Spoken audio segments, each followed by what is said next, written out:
বোনটাকে আমার 3 ভাই মিলে রেপ করছে। যখন ছোট ছিলাম তখন তো আর সবকিছু নাই, কিন্তু যখন বড় হয়েছি ছোটবেলার কথাগুলি আর কি তখন মানে বেশ মনে পড়ছে এবং কষ্টও দিচ্ছে। ছোটবেলা থেকে আমরা শুরু করি, আপনার যতটুকু মনে আছে কোনো সমস্যা নেই। তো আমার এখনো মনে আছে, আমার জ্ঞান হওয়ার পরে থেকে আমার আব্বার অবস্থা সবসময় সচ্ছলই দেখছি।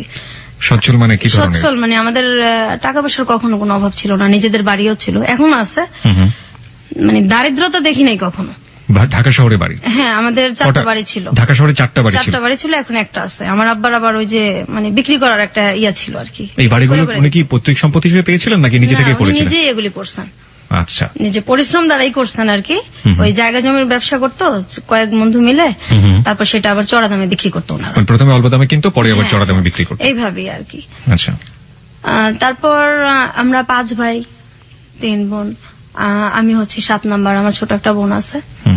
আমরা 2 বোন মানে স্কুলে পড়ি একসাথে। তো আমার বোনটা তখন থেকেই আমরা পিঠাপিঠি, 1 বছরের ছোট বড়, কিন্তু আমার বোনটাকে দেখলে এটা মনে হতো না।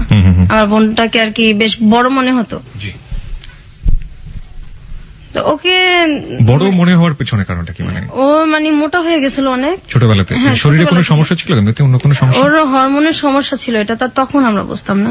আর আমার ফ্যামিলি কখনো ডাক্তারও দেখায় নাই, কিন্তু ওর সাথে আমার মানে বোঝা যেত না যে আমরা দুইজন এত মানে কাছাকাছি যে বয়স, মানে তো অনেক ছোট বড় আর কি। ওকে বড় মনে হতো, আপনাকে ছোট মনে হতো? ওকে অনেক বড় মনে হতো। তারপর আমরা স্কুলে যাইতাম। আমার বাবা টাকার অভাব নাই, কিন্তু আমাদের কখনো ব্যাগই কিনা দেয় নাই। আমরা ব্যাগ ছাড়া বই নিতাম হাতে করে। আপনাদেরকে বই মানে কিনে দিত না? বই মানে স্কুলে তো পড়ি, প্রাইমারি স্কুলে, কিন্তু ব্যাগ যে নিব, বইটা যে নিব, ব্যাগ, সেই ব্যাগ আমাদের কিনা দেয় নাই। আমরা হাতে করে ব্যাগ নিতাম। কারণ আপনার সব সন্তানের প্রতি কি একই রকম আচরণ করতো নাকি? না, আমার ভাইদেরকে অন্যভাবে দেখতাম। আমার ভাইরা তো তখন অনেক বড়, কিন্তু এটা মানে শুরু এই যে বুঝি যে আর কি।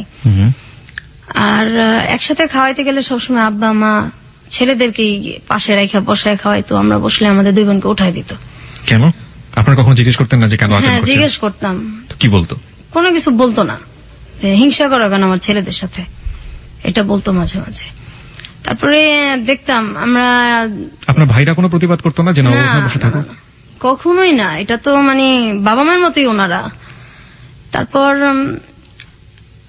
মানুষ টিফিন নিত, আমরা সেই সকালবেলা 2টা বোন যাইতাম। আমাদের আর্থিক অবস্থা ভালো হতো যে আমাদের টিফিন দেওয়া হতো না। আমার ছোট বোনটা ক্লাসরুমে কাঁদতো, আর স্কুলের মাঠে একটা আম গাছ ছিল, খিদে লাগতো খুব। তো আমি গিয়ে সেই মাঠের মধ্যে বসে বসে কাঁদতাম। সবাই খাইতেছে, আমরা 2 বোন খাইতে পারতেছি না, অথচ আমরা কখনো অভাব দেখি নাই। তো আপনারা কি কখনো প্রতিবাদ করতেন না? কারণ ওই সময়টা তো আসলে এতটা ইমোশনাল। আপনারা যখন বলছেন যে খুবই ছোটবেলায়, তো বাসায় এসে অনেক ঝগড়াঝাটি করতেন না যে কেন টিফিন দাও না বা কি অবস্থা? আমরা তো ভয় পেতাম, আমরা বলতে পারতাম না। ভয় পেতেন কেন? আমাদেরকে ভয় পেতাম। হ্যাঁ, ছোটবেলা থেকে আমরা খুব টর্চারে বড় হয়েছি, তো তখন তো আমরা অনেক ছোট। আমার বোনটাকে যেখানে ভর্তি করার কথা আপনার 1-এ, কি তখন তো বেবি ছিল, প্রাইমারি স্কুল ছিল, সেখানে ওরে ভর্তি করা হয়েছে 2-তে, বড় দেখে। কিন্তু ও যে পারবে কিনা এটা কখনো দেখে নাই। ওকে ভর্তি করে দিল, বাস দিল, একদম ধাম করে ক্লাস দিল। তারপর আমরা একসাথে যাইতাম আসতাম। এই যে বৃষ্টি হইতো, তবু আমাদের কোনো ব্যাগ ছিল না। আমরা 2 বোন ফ্রকের নিচে করে বই আনতাম, আমাদের বই ভিজা যাইতো। আমরা সে বইটা গ্যাসের চুলায় বসে বসে 2 বোন শুকাইতাম। আমাদের ওই বই ছিল কি হইলো এটা দেখার মতো কেউ ছিল না। আমার বড় বোন ছিল, সেও কখনো আমাদের কেয়ার করে নাই। আর যদি গরিব মানুষদের সাথে খেলতাম, যারা আমাদের চাইতে একটু ছিল, তখনও মার খেতাম, অনেক মার খেতাম। আমাদের সবার সাথে। আপনাদের ভাইদের ক্ষেত্রেও কি একই রকম কিছু? হ্যাঁ, আমার ভাইরাই মারতো, আর ভাইদেরকে ওইভাবে দেখতো না। আপনার ভাইয়ের সাথে আপনার বয়সের ডিফারেন্সটা সেই সময় কতটুকু ছিল বা এখনো? আমার একটা ভাই আছে, সেটা হলো আমার বোধহয় 3 বছরের বড়, আর এরপর তো সবই বড়, অনেক বড়। কত বছরের ডিফারেন্স? যেমন আমি যদি মনে করেন আমি 1-এ পড়ি, তখন তারা 7-এ 6-এ পড়ে, এরকম। আচ্ছা, যাই আমরা আরো সামনের দিকে, গল্পের সামনের দিকে যাই। তো যখন এই মারধরগুলো করতো, আপনারা বাবা কিংবা মাকে নিশ্চয়ই বলতেন? ওনাদের সামনেই মারতো, সামনে তো একসাথেই তো সামনেই মারতো, কখনো কিছু বলতো না। মারার জন্য কোনো কারণ না? এই যে খেলতেছি গরিবদের সাথে মারতেছে, বা এই সারাক্ষণ তো মানে এটা করো ওইটা করো, আমাদের 2 সেকেন্ডের জন্য দুইটা বোনরে আমাদের মানে বসতে দিত না। সারাক্ষণ এটা করো, আর সুযোগ পেলেই আমার ঘাট টিপে দাও, পা টিপে দাও, হাত টিপে দাও, এগুলি চলতো। ভাই বলতো যে আমার ভাই ঘাট টিপে বলতো, দাও? হ্যাঁ। আচ্ছা, এটা কি স্পেসিফিকলি কোনো ভাই বলতো নাকি সবাই এরকম? বিশেষ করে ওই একজনই বলতো আর কি বেশি, তারপর সবাই ভাবেই ডাকতো আর কি। এটা একটা উসিলা ছিল, আর একজন সারাক্ষণই এটা করতো। তারপর আমি যখন ক্লাস 2-তে পড়ি, আমি খেলতে যাইতাম, কিন্তু আমার বোনটা যাইতো না। ওর উপরটা যে তখন মানে কি গেছে, ও তো আমার চাইতে একটু ছোট। আমি 3-তে উঠছি, 2-তে না, 3-তে উঠছি। আমার বোনটাকে আমি কখনো খেলতে নিতে পারতাম না। আমি কেন নিতে পারতেন না? আমি মানে ও যাইতো না, আর খুব কথা কম বলতো, অনেক কথা কম বলতো। এমনি চুপচাপ, কিন্তু হঠাৎ করে খুব চুপচাপ হয়ে গেছে। আমরা দুইটা বোন একসাথে শুই, একসাথে বড় হয়েছি আমরা, কিন্তু ওই সময়টা আমার মনে পড়ে এখনো যে ওরে আমি বাইরে হঠাৎ করে নিতে পারতাম না। আপনার ভাই বোনকে একই সাথে খেলাধুলা করেছেন কখনো? না না, আমি আর আমার এই ছোট বোনটা একসাথেই থাকতাম, একসাথেই খেলতাম আমরা দুজন, তো পিঠাপিঠি। তারপর আমি খেলতে যাইতাম, আমার বোনটা দূরে থেকে দেখতো, কিন্তু ও যাইতো না, ওরে আমি নিতে পারতাম না, জিজ্ঞাসা করলে কিছু বলতো না। পরে এক সময় আমি বুঝতে পারি আমার বোনটাকে আমার 3 ভাই মিলে রেপ করছে। ওকে, আপনি এটা বুঝলেন, আপনি মানে কখন কিভাবে আপনি এটা বুঝলেন, এবং কত বছর বয়স তখন আপনার? আমি তখন ক্লাস 3-তে পড়ি, 4-এ পড়ি। তখন তো কোনো মেয়ের একটা রেপ সম্পর্কে আইডিয়া থাকা উচিত না, বা জানেই না ব্যাপারটা। আপনি তো পরবর্তীতে বড় হয়ে এটা জিনিসটাকে বড় মূল্যায়ন হয়ে তো করেছেন, জিনিসটা আমি জানতাম, কিন্তু আপনি তখন কি দেখলেন আসলে? আমার বোন চুপচাপ হয়ে গেছে, আর শুধু বলতো যে আমার ওই জায়গাটা ব্যথা করে, এটাও আমার শরীরের একটা, আচ্ছা ঠিক আছে, আমার এই জায়গাটা ব্যথা করে। তো আমি তো এই জিনিসটা বুঝতাম না, তো বড় হওয়ার পরে বুঝতে পারছি। তো আপনি তাকে জিজ্ঞেস করেছিলেন যে কে এই কাজটা করেছে? হ্যাঁ, ও এটা আমাকে বলছে। আপনি তখন কি করলেন এটা জানার পর? এটা জানার পর আমি আমার বড় বোনকে বলছি। বড় বোন কি বলল? বিশ্বাস করে নাই, কোনো পাত্তা দেয় নাই কেউ ফ্যামিলিতে। এবং পরবর্তীতে এগুলির শিকার আমিও হয়েছি। এইভাবে আমার বোনটা যখন ওর 10 বছর, এর মধ্যে ও বেশ কয়েকবার রেপের শিকার হয়েছে আমার ভাইদের। এটা ও কি করতো এই ধরনের ঘটনা ঘটার পরে? আপনি আপনার পরিবারকে বলেননি, আপনি বড় বোনকে বলার পরে আপনি আমার বাবা মাকে বলেননি? তখন তো আমিও ছোট, জিনিসগুলোতে আমি বড় হওয়ার পরে মানে বেশি বুঝতে পারছি, আমিও তো তখন ছোট। একবার আমি মানে আমার বাবা মাকে বলছি জিনিসটা, আমি নিজেও বুঝি না, যতটুকু বুঝছি আর কি। তো বলছে তোমাদের জন্য কি আমার ছেলে বের করে দেবো, আমার ছেলেদের সাথে হিংসা করে, এই জন্য এরকম কথা বলো, আজে বাজে কথা বানায় বলো। বিশ্বাস করতো না, আর কিন্তু তারা শুনতেই চেত না, আমাদেরকে তো পছন্দই করতো না। হয়তো কেন এমন করতে জানি না, আমার তো আপন বাবা মা, আর ভাই বোন তো সবাই আপন। ওই সময় আমাদের পাশে কেউই ছিল না, আমরা 2 বোন একসাথে বড় হয়েছি, অনেক কষ্ট করে বড় হয়েছি, পাশে কেউ ছিল না। তারপর আমার বোনটা এরকম হইতে হইতে কথা বন্ধ করে দিল আস্তে আস্তে, একদমই যখন কথা বন্ধ করে দিত তখন বন্ধই থাকতো কথা। কতদিন বন্ধ থাকতো? 2 মাস 3 মাস বন্ধ থাকতো কথা। অনেক মারলেও কথা বলতো না, কারোর সাথে কথা বলতো না, কারোর সাথে কথা বলতো না। আবার যখন বলতো তখন হয়তো কিছুদিন বলতো, এরপর আবার বন্ধ। তারপর ও হঠাৎ করে বিছানায় প্রস্রাব করতো, এটা ওর একদম আগে ছিল না, তারপর হঠাৎ করে এটা হয়েছে। ওর যে মানে ডাক্তার দেখানো দরকার সেটা কেউ দেখাইতেছে না। তারপর ও চিল্লাচিল্লি করতো, খুব কষ্টে চিল্লাইতো, এগুলি বলতো। সেটার ওকে সাপোর্ট দেওয়ার মতো তো কেউ ছিল না, আর আমিও ছোট। তারপর ওই যে ভিজা কাঁথা এগুলির ওইভাবে উল্টায় রাখতো, আবার ওইটার মধ্যে এসে শুইতো। এত শীত। আপনার মা কি করতেন? আমার মা কখনো আমাদের কেয়ার করে নাই। আমরা যদি কষ্ট পাই বলতাম, আমার মা একটাই কথা, আমার ছেলেদের সাথে হিংসা করো, তোমাদেরকে কি ভালোবাসি না, ভালোবাসা কি বড় করতেছি না, এরা কি ভালোবাসা আপনাদের 2 নজরে দেখতেছেন, আমাদেরকে এত কষ্ট দেন, আমরা কোথায় যাবো, আমাদের তো কেউ নাই, আপনি আমার ভাইদেরকে একভাবে দেখেন, আমাদের 2টা বোনকে একভাবে দেখেন। কিন্তু আমার বড় বোনকে ওনারা এইভাবে বড় করে নাই, আমার বড় বোনকে ওনারা অনেক ভালোবাসা বড় করছে। আমাদের 2 বোনের বেলায় এরকম হয়েছে। তারপর আমার বোনটা যখন ক্লাস 5-এ পড়ে, 5-এ পড়ার পরে একদমই বিছানায়, প্যারালাইজ না, কিন্তু বিছানার মধ্যে গোসলও করতে পারে না, হাঁটতেও পারে না, নিজে হাতে খাইতেও পারে না, এখনো ওকে আমার বড় ভাবি খাওয়ায় দেয়, গোসল করায় দেয়। আর তখন আমার বড় ভাবিটা তখন এরকম ছিল না, পরে আস্তে আস্তে মানে আমার মায়ের চাইতে বেশি ভালোবাসে। আমরা মেন ট্রিটমেন্টে যায়নি যে সময়টা এরকম হলো? না, আপনার পরিবার ট্রিটমেন্টে যায়নি? না, কখনোই না। কোনো ধরনের ট্রিটমেন্ট করে না, কখনোই করে নাই। তো ও তো অসুস্থ হয়ে পড়লো 93 সালে। This track was downloaded from FusionBD.com. 93 সালে একদমই বিছানায় পড়ে গেল। তখন ওর বয়স কত?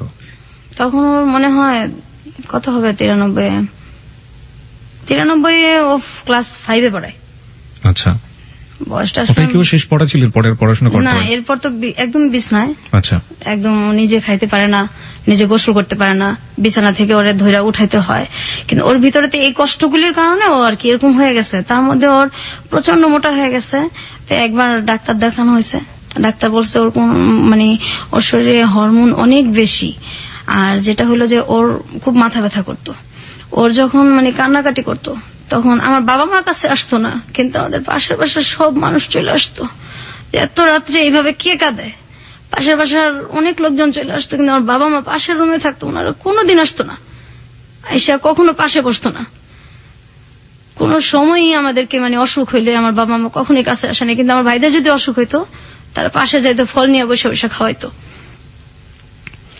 তারপর আমার বোনটা যখন একদম পড়ে যায় অসুস্থ অবস্থায়, তখন আমার এই ভাবি ওরে এই শুরু করে টানা আর কি। আমার ভাবিটা এমন দিন গেছে যে আমার মানে দুধ জাল দিচ্ছে, ছেলেদেরকে খাওয়াইতো, আমার মা বাবা খাইতো, কিন্তু আমাদের দুই বোনকে কখনোই দিত না। এই দুধ যে মানে খাওয়াটা, আমাদের বাসায় সবসময় দুধ রাখতো, আমার ভাবি আমাদেরকে খাওয়াই মেন। আমরা ভাবির কাছ থেকে এটা শিখি। আর মায়ের ভালোবাসাটা আমার বড় ভাবিই দিছে আমাদেরকে। পরবর্তীতে আমার সেজো ভাবি আসছে, উনিও এখন আমাদের আদর করে। কিন্তু আমার বোনটা এখন অসুস্থ। আমার বাবা আমার বোনটার কখনোই চিকিৎসার কথা বলে খুব রাগারাগি করে। একবার কিভাবে যেন অনেক ঝগড়ার পর আমার বোনটাকে ডাক্তার দেখানো হয়েছে। তো ওই যে ডাক্তার উনি বললো যে হরমোন বেশি, এটা ট্রিটমেন্ট আমি করব। আর ওর সিটি স্ক্যান করা হয়েছে, ওর মাথায় কোনো সমস্যা নাই। ওর মেন হলো তোমার মানসিক ডাক্তার দেখাতে হবে। এটা দেখাইলে তারপর ধীরে ধীরে যদি ঠিক হয়, এর মধ্যে এছাড়া ওর কোনো আর ইয়া নাই। তো চিকিৎসাটা মনে হয় 2-3 বছর চলছে। তারপর আমার এক ভাই বলছে না, ওকে পাগল নাকি, ওর মানসিক ডাক্তার দেখানো লাগবে। তারপর এই কথা বলার পর ওর চিকিৎসা বন্ধ হয়ে গেছে। আমার আব্বা ওকে আর কোনোদিন ডাক্তার দেখা নাই।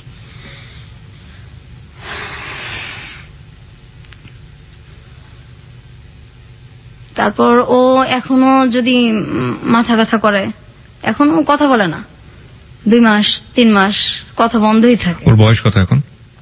এখন ওর বয়স তো আমার 2 বছরের ছোট, ওর 28-27 এরকম চলে। ঈদ আসলে নতুন কাপড় ওরে দেওয়া যায় না, পড়ে না? না। ও কি করে? ও মানুষের সাথে কথা মানে মানুষকে দেখলে ও কি করে? খুব ভয় পায়। আত্মীয় স্বজন বাড়িতে আসলে ও বাথরুমে গিয়ে লুকায় থাকে, ঘন্টার পর ঘন্টা বের হয়। আপনি বলছিলেন যে আপনি ফার্স্ট টাইম জানলেন যখন আপনি ক্লাস 4 এ পড়েন, তখন সে তার ভাইদের দ্বারা রেপ। এবং এটা কি ওই একবারই ছিল নাকি পরবর্তীতে না, আরো হয়েছে? ওকে অনেকবারই করা হয়েছে রেপটা। আমরা এই গল্পে ফিরবো, তবে তার আগে একটা বিরতি আছে। বিরতির পর শ্রোতা যারা শুনছেন তাদের উদ্দেশ্যে আমরা বলতে চাই, আমরা ফিরে আসছি আজকের হ্যালো 8920 গল্পতে। এবং সবকিছু আসলে জীবনের গল্প, জীবনে সবকিছুই সম্ভব, এবং যা হয়েছে আজকে তা আসলে অসম্ভবের চেয়ে অসম্ভব। এই অসম্ভব গল্প আপনাকে শেষ পর্যন্ত আমরা বলতে চাই, এবং বলার পর এটা আসলে একটা মেসেজ। আমাদের পরিবারে নারীরা কিভাবে নির্যাতিত হন নিজের মানুষের দ্বারা, নিজের একেবারে রক্তের সম্পর্কের মানুষের দ্বারা, সেখানেও যে আসলে নারীরা অনেক সময় নিরাপদ না, সেটাই আমরা আজকের গল্পে তুলে ধরার চেষ্টা করছি। আমরা ফিরবো বিরতির পর, আশা করছি আমাদের সঙ্গেই থাকবেন। আরেকবার নাম্বারটি মনে করে দিতে চাই, 91156689115668। এটা হচ্ছে আমাদের নাম্বার, এখানে ফোন করতে পারেন আপনি। ফোন করার পর আপনি আপনার নাম এবং সেল নাম্বারটি বলবেন, তারপর আপনার যা বলার আছে আপনি বলবেন। এছাড়া ফেসবুকে আমাদের একটি পেজ রয়েছে, সেখানেও আপনি যোগ দিতে পারেন, আপনার অভিমত জানাতে পারেন। ফেসবুক পেজটি হচ্ছে facebook.com/hello8920। হ্যালো বানানে W নেই।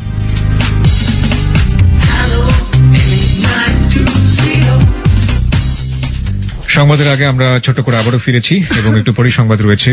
আমার মনে হয় যে আপনি বোধহয় একটু নার্ভাস ফিল করছেন বিথি। আসলে কি একটু নার্ভাস?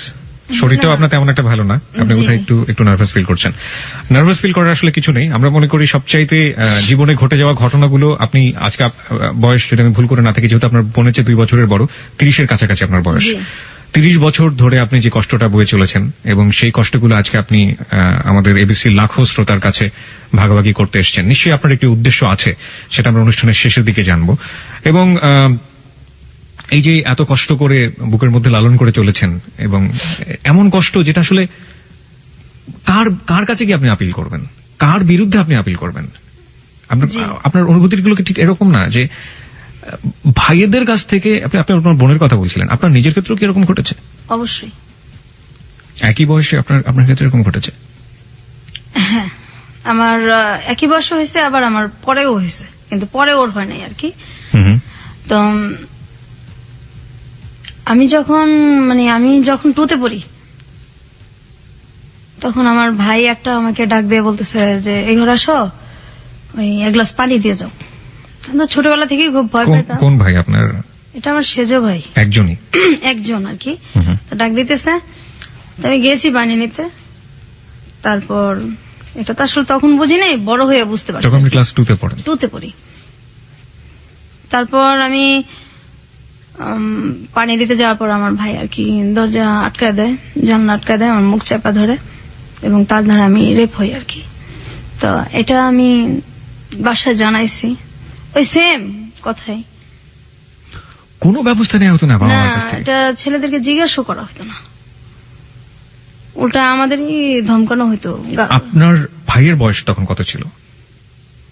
আমার ভাইটা একদম যদি কমও হয় 7-8 তো পড়ে। আচ্ছা, 7-6। মানসিকভাবে অসুস্থ ছিল কি আপনার? না, কখনোই না, ওরকম কোনো সিমটমই তাদের নাই। এমনি পাড়ার লোকজন, আপনারা যে পাড়ায় বসবাস করতেন, তারা আপনার ভাইদেরকে কিভাবে চিনতো, মানে কেমন মানুষ হিসেবে চিনতো? আসলে আমাদেরকে তো বাহিরে কম যাইতে দিত, খেলতেও কম দিত। আপনাদের দুই বোনকেই? হ্যাঁ, খেলতেও কম দিত, বাইরে যাইতে দিত কম। তারপর আমি যখন এরকম হয়েছি, হওয়ার পরে আমি কিছুদিন স্কুল যেতে পারি নাই।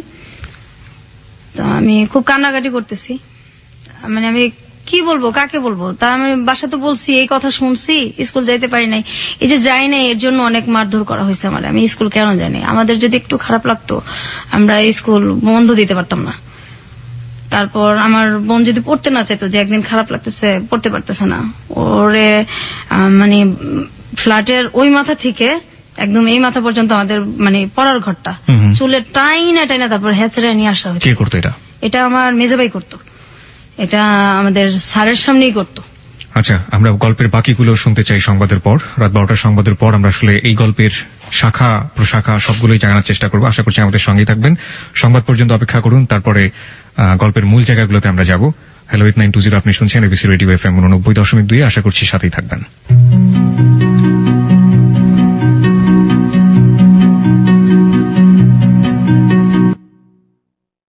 এই গানে বন্ধু শারমিনের সাথে লা ক্লাসিকে প্রতি সোমবার দুপুর 12টার খবরের পর শুধুই এবিসি রেডিওতে।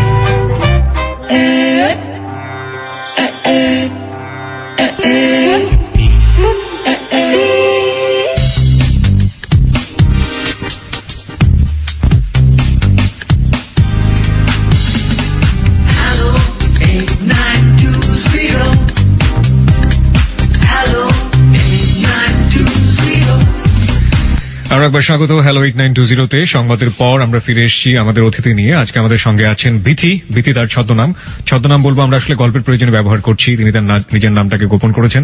এবং আমরা আরো একবার বলে নিতে চাই, আজকের এই গল্পটি একটি বাস্তব গল্প, জীবনে ঘটে যাওয়া গল্প। এবং আমরা মনে করি যে কোনো সেটা সমস্যাই থেকে যায় যদি সেটা গোপন রাখা হয়। এবং আসলে আমি বিথিকে শেষের দিকে জানতে চাইবো যে আসলে 30 বছর ধরে যে দুঃখটা আপনি গোপন করে রেখেছেন, সেটা আপনি কেন আজকে আমাদের সাথে শেয়ার করতে আসলেন? এবং শেয়ার করলে যেটা সমাধান হয়ে যাবে ঠিক তা না, তারপরেও তিনি আমাদের কাছে এসেছেন, কারণ আমরা বিশ্বাস করি হ্যালো 8920 হচ্ছে মন খুলে কথা বলার প্ল্যাটফর্ম। জীবনের যে কোনো গল্প সেখানে বলা যেতে পারে। বিথি, আমরা সংবাদের বিরতিতে যাওয়ার আগে আপনার কাছ থেকে জানছিলাম যে কিভাবে আপনারা ফ্যামিলিতে অ্যাবিউজ হয়েছেন এবং আপনার ভাইরা যেটা করেছে, এবং আপনার বাবা মা সেখানে কোনো ধরনের কোনো ভূমিকাই নেয়নি। আপনি আপনার বোনের কথা বলছিলেন, আপনার বোন। তা আমার বোন তো এই যে এরকম হলো, তারপর আমার বাবা মা তো কোনো কেয়ারই নাই, অসুস্থ হয়ে পড়লো। কিছুদিন ওর চিকিৎসা চলার পর আমার ভাইটা যখন বললো, তখন তো চিকিৎসা বন্ধ হয়ে গেছে। বন্ধ হয়ে যাওয়ার পরে তো মানে আমিও এটা নিয়ে অনেক ঝগড়া করছি, আমার ভাবিরাও করছে, এবং আমার যে বড় ভাইটার পরে যে মানে আমার যে সেজো ভাইটা, ওই ভাবিটার দেশের বাড়ি হচ্ছে চাঁদপুর, জি। ওনার 2টা বাচ্চা আছে। ওনার হাজবেন্ড আমাদের সাথে সেম কাজটাই করছে। আমার ওই ভাইটা তখন 9-এ পড়ে, ও তখন বড়। আর হাজবেন্ড মানে হচ্ছে আপনার ভাইয়ের বাইরেও? না না, আমার মানে বড় ভাইয়ের পরে যে ভাইটা বিয়ে করছে আর কি, একটা গ্যাপ মাঝখানে ভাই, জি। তারপরে যে ভাইটা বিয়ে করছে ওই ভাবিটা ভালো। ওই ভাবিটার হাজবেন্ড যেরকম করছে সেই ভাবিটাও জানে। আচ্ছা আচ্ছা। উনি আমাদেরকে বেশ সাপোর্টও দিছে। উনি ওনার হাজবেন্ডকে কখনো জিজ্ঞেস করেছেন আপনার জানার মতে যে তুমি এই ধরনের কাজ কেন করেছো? না, এটা বলতে সাহস পায় না, খুব ভয় পায় ভাবি। ওনারা কি মারধর করেন বউদেরকে? না, ওরকম তো কখনো দেখি নাই। আর এমনি খুব ভালোবাসে, ভাবির সাথে কখনো খুব একটা লাগালাগি হয় না, ও বাচ্চাদের নিয়েই হয় আর কি। আচ্ছা। মাঝে মাঝে ওর নিজের বাচ্চার সাথে 2টা ছেলে যে আছে, ওই আমাদের সাথে যেরকম মানে টর্চারটা করতো, হাসি খুশি থাকাটা বোধহয় দেখতেই পারে না। কি ধরনের টর্চার করতো? গায়ে হাত তো তুলতো, এছাড়া কি ধরনের টর্চার করতো? তো আমার ধরেন আমি ওই যে স্কুলে যাব ছোটবেলা, আমি আমার বোনের ইয়েটা আগে শেষ করি। জি। আমার বোনটা তো অসুস্থ হয়ে গেল, তারপর চিকিৎসা বন্ধ, ওর মাথা ব্যথার জন্য আশেপাশে মানুষ চলে আসতো, বাবা মা তো কখনোই আসতোই না। আর আমার ভাইরা ওর চিকিৎসা বন্ধ, যে ও কি পাগল নাকি, ওর তুমি মানসিক ডাক্তার দেখাবা। আর মোটা হয়ে গেছে, ডাক্তার বলছে হরমোনের ট্রিটমেন্ট করলে এটা ঠিক হয়ে যাবে, না হয় এটা ওর অনেক সমস্যা হবে। আমার বাবা বলছে এগুলি কোনো কিছু নাই, মোটার জন্যই সমস্যা সব। এবং আমার ভাইরাও এটাই কথা। আর আমাদের সংসারটা তাই হয় যা আমার ভাইরা বলে আর কি। আমাদের কোনো ভ্যালু নাই, আমরা 2 বোন কোনো ব্যাপারে কোনো মন্তব্য দিতে পারি না। আর আমাদের যেভাবে চালাবে ওইভাবেই। আমার বাবা টাকা নাই, কিন্তু আমার 2 বোনের যে কাপড় চোপড় গায়ের এটা কখনো মানে দিত না, কাপড়েও আমাদের খুব কষ্ট দিত। আর আমাদের কোথাও যে চিড়াখানা বা বাচ্চাদের যে ঘোরার যে জায়গাগুলি, ঈদ আসতো বা এমনিতে আমাদের কোথাও কেউ নিয়ে যায় নাই কোনোদিন, আমার আব্বাও না। আমরা এগুলি ছোটবেলা দেখি নাই চোখে, কখনোই না, ঢাকা থেকে এগুলি আমরা কখনোই দেখি নাই। তারপর কাপড় চোপড় যদি কোথাও যাইতে হতো, আমার এখনো মনে আছে, আমরা একটা জায়গায় যাব, তো আমাদের কোনো কাপড় নেই, আমাদের পাশের বাসার একটা মেয়ের কাছে গিয়ে আমার জামা চায় নিয়ে আসতে হয়েছে। অথচ আমার আব্বার কিন্তু টাকা আছে, কিন্তু কাপড় চোপড় এত কষ্ট দিত যে মানুষের কাছে গিয়ে আমাদের টাকা চায়, কাপড় চায় নিয়ে আসতে হইতো। অসুখ হলে ডাক্তারও দেখাইতো না। আমাদের ছোটবেলা টাইফয়েড হয়েছে, পরে ডেঙ্গু জ্বরও হয়েছে, আমার ডাক্তার আমার আব্বা দেখেন, আমার গলার চেন বিক্রি করে আমার চিকিৎসা করা লাগছে। আমার ছোট বোনেরও সেম অবস্থায়, ওর মাঝে মাঝে পা ফুলে যায়, একদম পা ফুলে, গাল টাল ফুলে যায়, খুব কান্নাকাটি করে। আমার আব্বার কোনো খারাপই লাগে না। আর আমার আব্বার কিন্তু একটু বাইরের মহিলাদের প্রতিও আছে, দুর্বলতা আছে, আসা যাওয়াও আছে। আমরা যখন খুব ছোট, আমার মা আর আব্বা দুজনেই কিন্তু মানে মরিদ হয়েছিল। আমাদের বাসায় গান হইতো, পীরের মরিদ গান বাজনা হইতো, আমরা এটা পছন্দ করতাম না। তখন খুব আমার মা মানে কোনো কিছু নিয়ে যদি রিয়াক্ট করতাম, খুব গালাগালি করতো, আব্বাও সেম, আর ভাইরা তো আছেই। আমাদের বাসায় অনেক লোকজন আসা যাওয়া করতো, এটা আমরা কখনোই পছন্দ করতাম না।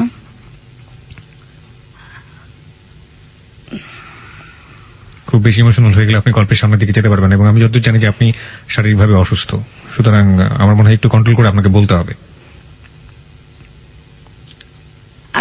আমি আর আমার ছোট বোন, আমার বোনটা যখন 6-এ পড়ার বয়স, ওর তো 5-এ পড়া আর যাইতে পারলো না, একদম অফ। এর মাঝে তো আমি আগেই বলছি যে আমিও রেপ হয়েছি।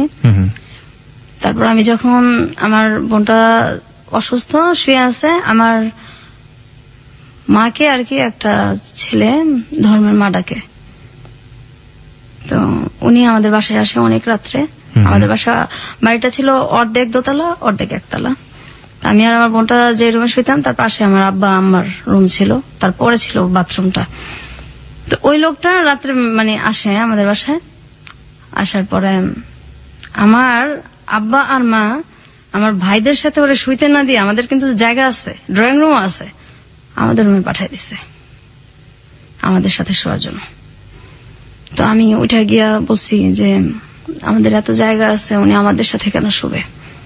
তখন বলছে ওইখানে শুলে সমস্যা কি, তোমার ভাই না?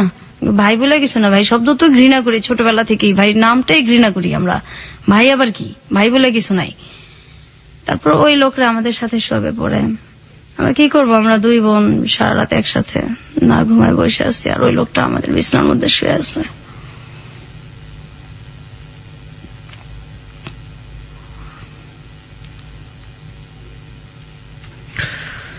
ওকে, আমরা আর একটু সামনের দিকে যাই। তারপর আমি কিবরিয়া ভাই যখন মানে ঘুমায় থাকতাম, আমরা দুই বোন মানে এখনো দিনের বেলা ঘুমাই না, কখনো দিনে ঘুমাই না। ওই পায়ের শব্দ মনে হয় যে এখনো কানে বাজে। যখন ঘুমায় থাকতাম আমার ভাইরা ঘুমন্ত অবস্থায় এসে গায়ে হাত দিত। আমার ওই ভাইটা তখন 9-10 পড়ে, আমি তখন ক্লাস 6 কি 5 পড়ি। ঘুমন্ত অবস্থায় এসে গায়ে হাত দিত, চিল্লাচিল্লি করতাম, কান্নাকাটি করতাম। পাশে আমার মা আছে, আমার আব্বাও আছে, মনে হয় যে শুনেই নাই, কিছুই শুনে নাই। ভয়ে কখনো শুইতামই না, মানে রাতটা।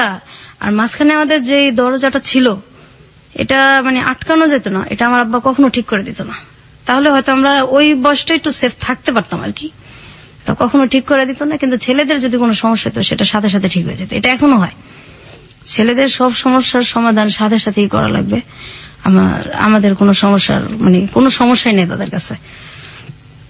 ঈদ আসলে আমার আব্বা মা আমার ভাইদেরকে ডাক দিয়ে তাদের পাশে বসে খাওয়ায় না। আমরা যদি দুই বোন পাশে গিয়ে বসি, আমাদের উঠায় দেয়, তুমি ওঠো, ও এখানে বসবো, ও এখানে বসবো। আমার ভাইদের কথা বলে, কিন্তু আমাদেরকে বসতে দেয় না।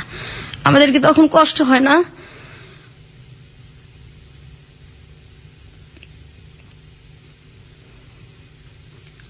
আমি সবসময় বলতাম যে আমরা কি মানে আপনাদের সন্তান না? আর আমরা দুই বোন খুব মানে তখন থেকেই কল্পনা প্রবণ হয়ে পড়ি যে কত মানুষ যায় রাস্তা দিয়া, যদি ওই লোকটা এসে বলতো যে আমি তোমাদের বাবা, তোমাদের রাস্তায় ফালাই গেছি, তো তোমরা হারাই গেছিলা, ওরা তোমাদের পাইছে। আমরা সবসময় এই জিনিসটা ভাবতাম, যদি কেউ এরকম আসতো।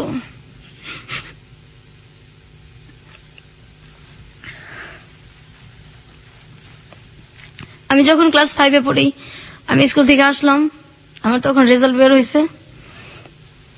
আমি বাসায় এসে দেখি আমার যে বড় ভাইটা, আমার বড় ভাইটার বয়স তখন সম্ভবত 30-35 কাছাকাছি। আমি তখন ক্লাস 5 পরীক্ষা দিয়ে আসলাম, ফাইনাল রেজাল্ট নিয়ে আসছি বাসায়। আমি এসে দেখি একটা আমার বড় ভাইয়ের মতো কি তার চেয়ে একটু বড় এরকম একটা লোকের সঙ্গে বিয়ে ঠিকঠাক আমার বিয়ে দিয়ে দিবে। মানে আমি তো খুব কান্নাকাটি করতেছি, আমার ছোট বোন, আমরা অনেক কান্নাকাটি করতেছি। আমার দুইটা মামাতো ভাই, ওরা বলতেছে এটা কেমন কথা, এত বয়স্ক লোকের সাথে আর ও পড়ে, কিসের অভাবটা কি যে ওরা বিয়ে দিয়ে দিবে।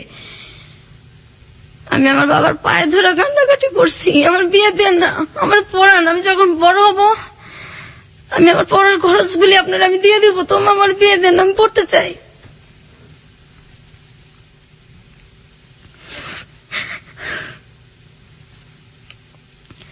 আমার ছোট বোনরা বলতো আমার তো চিকিৎসা করেন না, ওরে পড়ান, ওরে দেখেন। আমার ভাবিরাও বলতো, আমার বড় ভাবিটাও বলতো।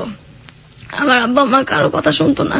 তারপর ওই বিয়েটা আমার মামাতো ভাই, আমি, আমার ছোট বোন, আমরা মিলা এটারে মানে ওই লোকটাকে বাড়ি থেকে তাড়াই আর কি, অনেক অপমান করে যতটুকু ওই বয়সে কুলাইছে। আর এই জন্য আমার যে ভাইটা বেশি টর্চার আমাদেরকে করছে, ওই ভাইটা আমাদেরকে অনেক মারছে ওদিন রাত্রে। আমরা আমি স্কুলেও 4-5 দিন যাইতে পারি নাই, আমার এত জ্বর আসছে। কেন আমি এটা কেন করলাম? বিয়ে দিলে দিবে, আমি এটা বলার কে?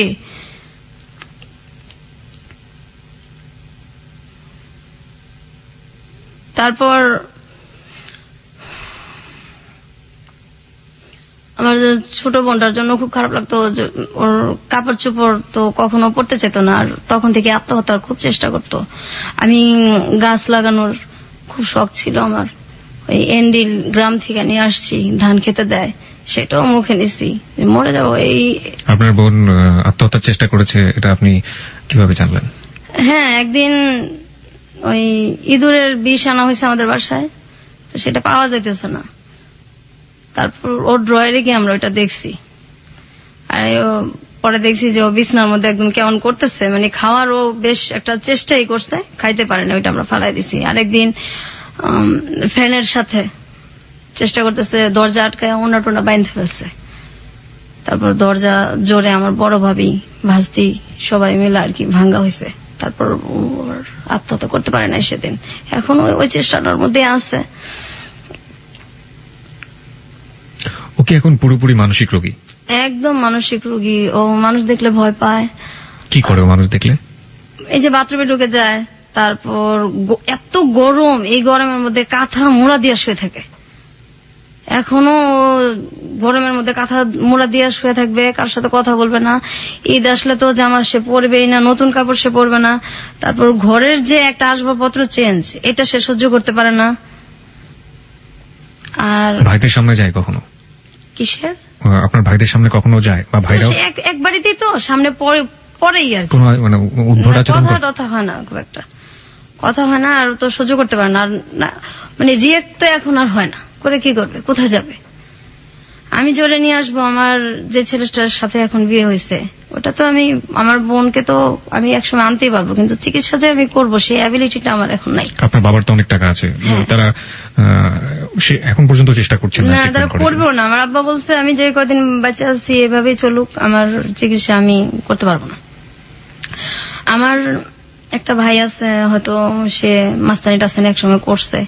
আমরা ছোটবেলায় দেখছি, আমি যখন 6-এ পড়ি, 6-7-এ পড়ি, সে রাত বিরাত বাসায় আসতো 3টা 2:30টা। আমার আব্বা কোনোদিনও কিছু বলতো না। তো ওই দরজাটা গেটটা আমার খুলতে হইতো বেশিরভাগই। বাসায় যদি পুলিশও আসতো আমারই খোলা লাগতো, না খুললেও সমস্যা আছে, না খুললেও থাপড়াইতো দুইটা। তো ওরে এই যে জেলখানায় যাইতো বা থানায় যাইতো, এক রাতে আমার ছেলেটা মারবো, ব্যথা পাইবো, 40,000 টাকা দিত রাত্রে, 50,000 টাকা দিতে এক রাতের জন্য থানায়, আমার ছেলেটা যাতে না মারে। তো ছেলের জন্য এত কষ্ট লাগতেছে, একদিন থানায় থাকবে, মেয়েদের জন্য কষ্ট লাগে না। তারপর আবার ছোট নিয়ে আসতো লাখ লাখ টাকা দিয়া, অথচ আমার বোনটার চিকিৎসা হয়ে যায় এই টাকা দিয়া। করবে না? কষ্ট লাগে না, মায়া লাগে না? কি করবে?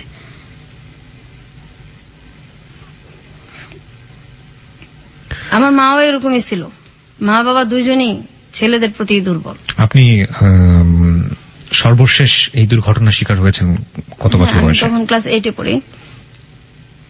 ক্লাস 8 পর্যন্ত আপনাকে এই দুর্ঘটনা সহ্য করতে হয়েছে। আপনার মা তখন বেঁচে ছিলেন? হ্যাঁ, আমার মা মারা গেছে যে 4 বছর হয়েছে। ক্লাস 8-এ যখন আপনার লাস্ট এই ঘটনাটা ঘটলো, আপনি আপনার মাকে বলেছিলেন? হ্যাঁ, বলছি। মা কি বলেছিল? তুমি মিথ্যা কথা বলো, সারা জীবন আমার এই ছেলে নামে এসব বদনাম করো, ওকে বেশি ভালোবাসি, সহ্য করতে পারো না, এগুলো কি বলো? তারপর আমার আব্বার ওইখানে গেছে, আমি তো কাঁদতেছি। তারপর গেছে, যাওয়ার পরে একটু পরে দেখি আমার আব্বাও খুব চিল্লাচিল্লি করতেছে। কি আমি কি 2 মেয়ের জন্য কি এসব কথা কয়? আমার 2 মেয়ের জন্য কি আমি আমার ছেলেদেরকে বাসা থেকে বাইর করে দিব নাকি? আপনার বাড়ির আশেপাশের লোকজন জানতো না এই ধরনের ঘটনাগুলো ঘটে? না। আপনার কখনো মনে হয়নি আপনি পুলিশে যাবেন, পুলিশে গিয়ে বলবেন? হ্যাঁ, এরকম মনে হইতো, কিন্তু যখন মনে হইতো যে বললাম ঠিক আছে ধরে নিল, বের হবে, বের হয়ে আমাকে যখন কিছু করবে, তখন আমি কোথায় যাব? আমার তো যাওয়ার জায়গা নাই, আমি যাব কোথায়? আমার বাবা মাই তো আমার নাই, তো আমি এখানে কোথায় যাব? কোনো জায়গায় তো নেই যাওয়ার। তারা মাঝে মাঝে বলতাম আমাদেরকে মাইরা ফেলেন বিষ খাওয়া। ধরেন আমি রেডি হইতেছি স্কুলে যাব, ওই সময় আমার ভাইটাকে বলতেছে, ম্যাক্সিমামই কি করতো আমাদেরকে, যেগুলো আমরা ছবিতে দেখি, ওই আমার হাত টিপা দাও, পাও টিপা দাও, মাথাটা টিপা দাও। তো যাইতে যাইতাম না। আমার মাই বলতো, এই ডাক্তারছে যাস না কে, বড় ভাইটাকে যাস না কে, যাইতে যাইতাম না। তখন রাগারাগ করতাম, কিন্তু লাভ হইতো না, মারি খেতাম, অনেক ভয়ে চলে যেতাম। তারপরে একদিন এরকম হয়েছে, স্কুলে যাব, ওই সময় আমার ভাই, আমি ড্রেস পরা আর মাত্র 8 ঘন্টা আছে আমার স্কুলের সময়, তখন ডাক দিয়া বলতেছে হাত পাত। তো আমি হাত পাইতে দাঁড়াই আছি। তারপর আমার ভাই কমলা খাইতেছে আর খোসাগুলি আমার হাতে দিতেছে। আমি তো দাঁড়াই দিছি যে দেরি হইলে ওদিকে ম্যাডামের মার খাবো স্কুলে, আর কিছু বলতেও পারতেছি না। এটা আমার মা তখন পাশেই, আমার ভাইয়ের পাশেই আমার মা খাটে বসে আছে। আমি বলতেছি আমি কি স্কুলে যাবো না? আমার হাতের মধ্যে আপনি কমলার খোসা রাখতেছেন, আমি স্কুলে যাবো, আমার স্কুলের সময় যাইতেছে গা। ঠাস ঠাস করে আমার গালের মধ্যে জ্বর দিচ্ছে। এই বড় ভাইয়ের উপরে কথা কস, তোর দাঁড়ায় থাকতে বলছি, তুই দাঁড়ায় থাকবি, এত কথা কস কি লিগা? তখন ম্যাডাম কি করবো না করবো। তারপর সেদিন রাত্রে আমার মা মাজারে গেছে, আমার বড় ভাবি তাদের রুমে শুইতো দোতলায়, আর নিচে আমরা শুইতাম। ওদিন আমার ভাইটা আমাকে ঘুমন্ত অবস্থায় ধর্ষণ করে আর কি, রেপ করে।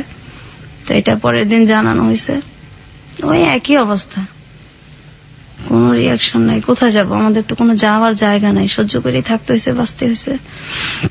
আপনার বোনের ক্ষেত্রে এই ধরনের ঘটনা, আপনার ক্ষেত্রে সর্বশেষ ঘটেছে ক্লাস 8 অবস্থায়, আপনার বোনের ক্ষেত্রেও কি এই? না, আমার বোন যখন ওই যে 5-4 পর্যন্ত, তারপর তো একদম বিছনায় পড়ে গেল। এরপর আমরা একটু বড় হইলাম, একসাথে থাকি। আমার বড় ভাবিটাও তখন একটু ইয়ে হয়েছে। আমরা আবার এরকম হয়েছে যে আমরা তো নিচতলা আর দোতলা এরকম ছিল, স্কুল থেকে আসছি কাপড় চেঞ্জ করব, তো কাপড় চেঞ্জ করতেছি, হঠাৎ দেখি যে ঘরের পিছনে কে দাঁড়ায় আছে। তো প্রথম ভাবছি হয়তো মানুষ, কিন্তু আমাদের তো এটা তো পুরো বাউন্ডারি দেওয়া, অন্য মানুষ আসবে কোথেকে। তো হঠাৎ করে তার মানুষ ঘরের পিছনে তাকায় না, পরে খেয়াল করে দেখি হ্যাঁ আমার ভাই। এরকম অবস্থা তো কাপড় চেঞ্জ করাটাও সমস্যা হয়ে গেছে। আইসা স্কুল থেকে সব জানলা আটকায়, দরজা আটকায়, তারপর কাপড় চেঞ্জ করতে হইতো, অথবা বাথরুমে গিয়ে চেঞ্জ করে হইতো। আর ভয়ে তো দিনে কখনোই শুইতাম না, দিনে শুইলেও সমস্যা আছে। এই ধরেন বৃষ্টি হইতেছে অনেক একদিন, তখন আমি ক্লাস 7 পড়ি, তো বৃষ্টিতে ভিজে আসছি, আইসা খুব ক্লান্ত, ভয়ে কখনো শুই না। ওদিন কিভাবে জানি একটু মানে ঘুমায় গেছি, হঠাৎ করে ঘুমের মধ্যে দেখি যে আমার ভাই মানে সবসময় ঘুমের মধ্যে গায়ে হাত দিত আমাদের। তো হঠাৎ করে আমার ভাই গায়ে হাত দিছে, আমি তো মানে ঘুমের মধ্যে চিল্লাইতেছি, সহ্য কত করব, কোথায় যাব, চিল্লাচিল্লি করতেছি। আমার মা দৌড়াইয়া রান্না করতে আসছে, কি হয়েছে বললাম, দেখেন এইভাবে বাচ্চা যায়, এগুলি কি আমাদের মাইরা ফেলেন, না হয় আমাদেরকে কিছু একটা করেন, এইভাবে কিভাবে থাকবো। আমার আম্মা যে তরকারি নাড়ানাড়ি করে খুঁড়স, ওইটা নিয়ে আসছে আমাকে মারার জন্য। আমার ভাইটিকে তো কিচ্ছু বলেই নাই, উল্টা আমাকে আসছে মারতে।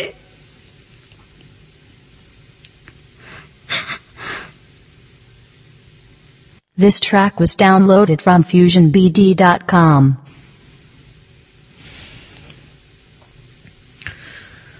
আচ্ছা, আপনার পড়াশোনা কতদূর পর্যন্ত হয়েছে?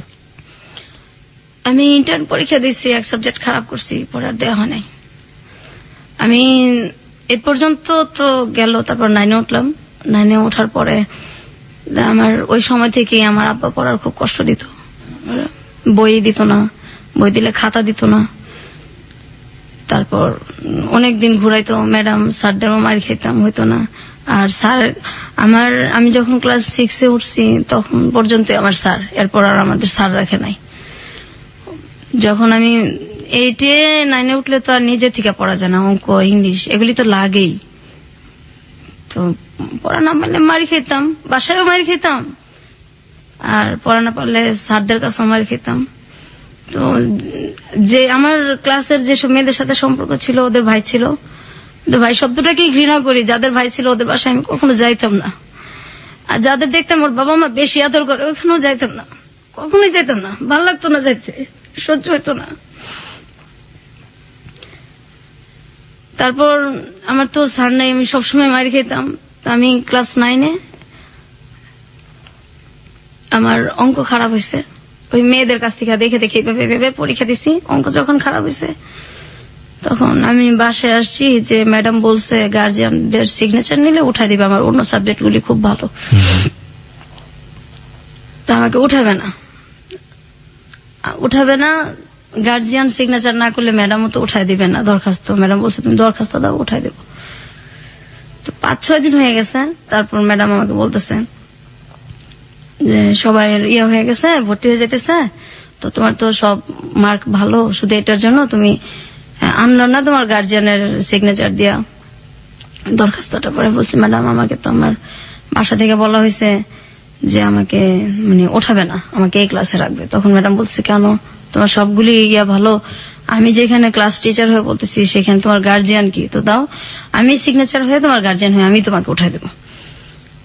তারপর ম্যাডাম, আমি তো আর বুঝতে পারি না, আমি খুব খুশি হই আর কি, ম্যাডামের সিগনেচার দিয়া তারপর আমাকে উঠাই দেওয়া হয়।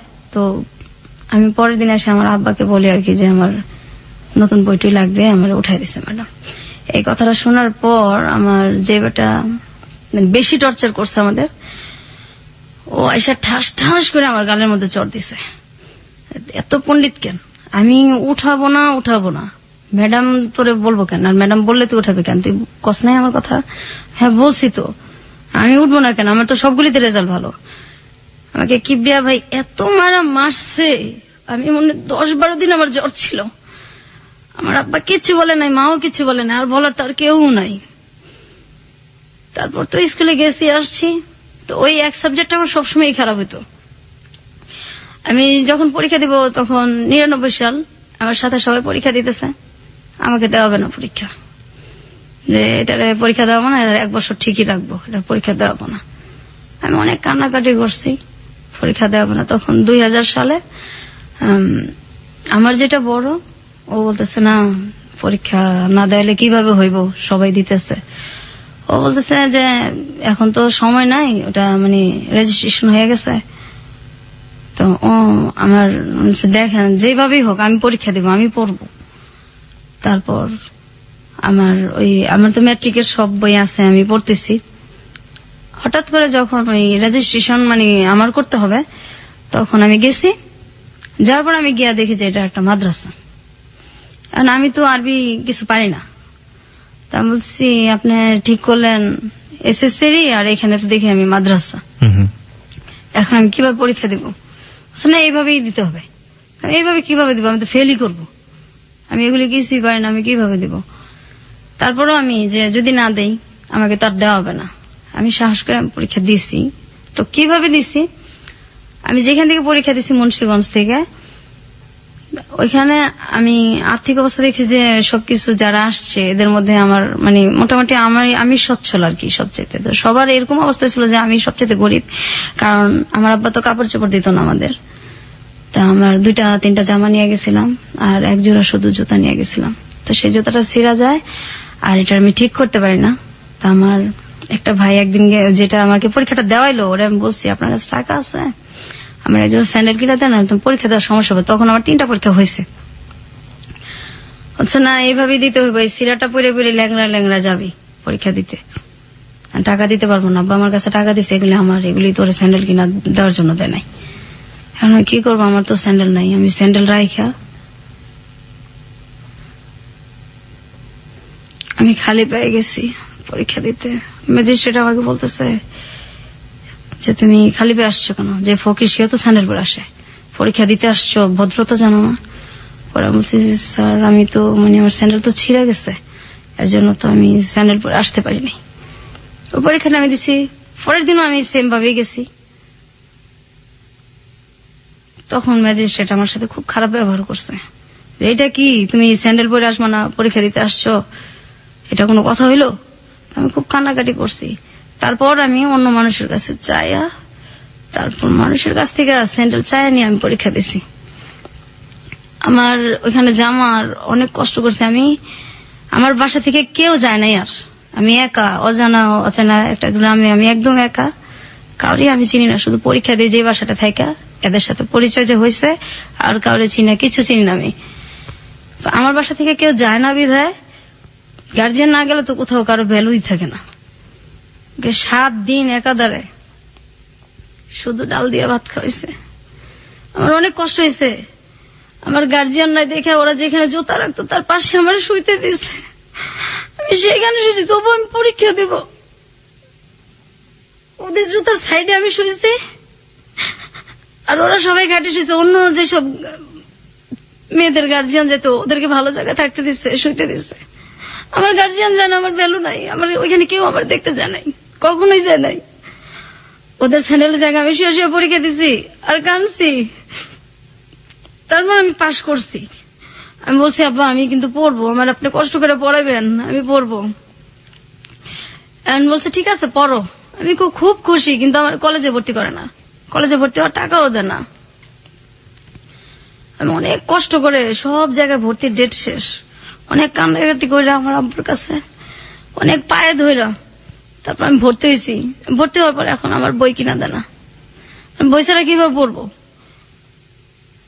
তারপরে অনেক কষ্ট করে পড়তেছি। যখন সবাই চলে যেত, ছুটি হয়ে যেত, ক্লাস যার যার এক এক সময় এক একজনের ক্লাস শেষ, যখন পুরা কলেজটা ফাঁকা হয়ে যেত, তখন আমি লাইব্রেরিতে যাইতাম। লাইব্রেরি স্যারের হাত ধরে কাঁদতাম যে স্যার আমি খুব গরিব মানুষ, সব শেষ হয়ে গেলে আমার আপনি একটু নোট করতে দিবেন, আমার তো বই নেই।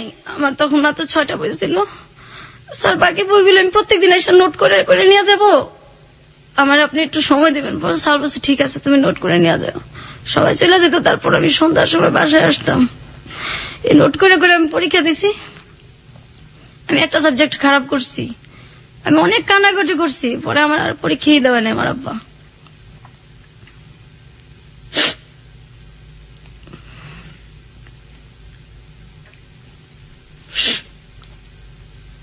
পৃথিবীতে সবচেয়ে মধুর সম্পর্কগুলো হচ্ছে প্রথমত রক্তের সম্পর্ক, কারণ বাবা, ভাই, মা, এই সম্পর্কগুলো আসলে এই সম্পর্কই, এই সম্পর্কের ক্ষেত্রে কোনো কিছু চিন্তা করে যায় না। কিন্তু আজকে যে ঘটনাটা আমরা শুনছি,